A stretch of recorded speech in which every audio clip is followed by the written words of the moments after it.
I wanted to change my life. And I think most people that are miserable or that are really like dying to be great and dying to have more, we want to change. We want to live a better life. We want to create more for our families. We want to be happier. The desire is there. Again, it's about how do you go from knowledge to action. So the first thing in this story that's important is realizing that the answer was in me. And my mind was telling me, pay attention. It's your job to push yourself. All performance, all improvement in personal performance begins with an improvement in your self-concept. All improvement in personal performance, in what you do on the outside, begins with an improvement in your self-concept, in your beliefs about yourself. You change your beliefs about yourself on the inside, you change the reality of your life on the outside. When you first say these new affirmations, they won't feel real because they're butting up against the existing affirmations that are already hardwired in your brain. So what we have to remind ourselves is the way I got here is through the affirmations that were stated unconsciously. When I was homeless back in the 70s in Dallas and struggling, my affirmations were negations. It's like nothing's working out for me. It's me against the world. I felt totally alone. I was angry. And everything I repeated were affirmations of self-destruction. But I didn't know it. When we introduce new affirmations, we're going to feel like, oh, I'm just lying to myself. Of course you're lying to yourself. You're starting a new self-creation at this very point in time. As you keep repeating it, you'll get more comfortable with it. It'll rewire your brain, and it'll start to become the new truth.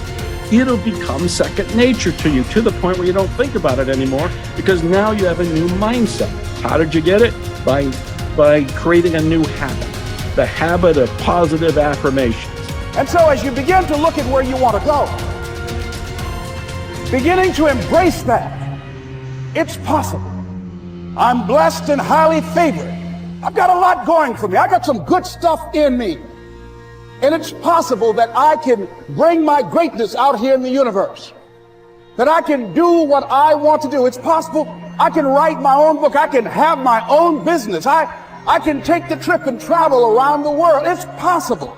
I can bounce back from adversity and reinvent my life. It's possible. Regardless of where I am, that things can get better for me. It's possible. Most people try to create a new personal reality as the same personality, and it doesn't work. We literally have to become someone else. In other words, thoughts are the language of the brain, and feelings are the language of the body. And how you think and how you feel creates a state of being. So most people have experiences in their life that brand them emotionally. They feel fear, they feel anger, they feel bitterness, they feel frustration, they feel insecurity. And those emotions then become part of their identity. So once they think certain thoughts that turn on certain circuits in their brain that are equal to their insecurity, and then they feel insecure. The moment they feel insecure, they think more insecure thoughts, which makes more chemicals for them to feel insecure. And the repetition of that cycle over time conditions the body to subconsciously become the mind of insecurity. So then the person says, I am insecure. And whenever you say, I am anything, you're commanding your mind and body towards a destiny. So then most people's biology is, for the most part, their past. And so if you're not being defined by the vision of the future, some new possibility in your life, you're only left with the old circuitry in your brain and the old emotions of the past. So the question then is, can you believe in a future that you can't see or experience with your senses yet, but you've thought about enough times in your mind that your brain is literally changed to look like the experience has already occurred? Now, the latest research in neuroscience says you can change your brain just by thinking. So then, as you begin to think about a new possibility, and your brain begins to fire in new sequences and new patterns and new combinations, and you begin to plan your behaviors, and you begin to review in your mind, mentally rehearse who you're going to be in your life, The mere action of mental rehearsal begins to install the neurological circuits in your brain. Now your brain is no longer a record of the past. Now it's in fact a map to the future.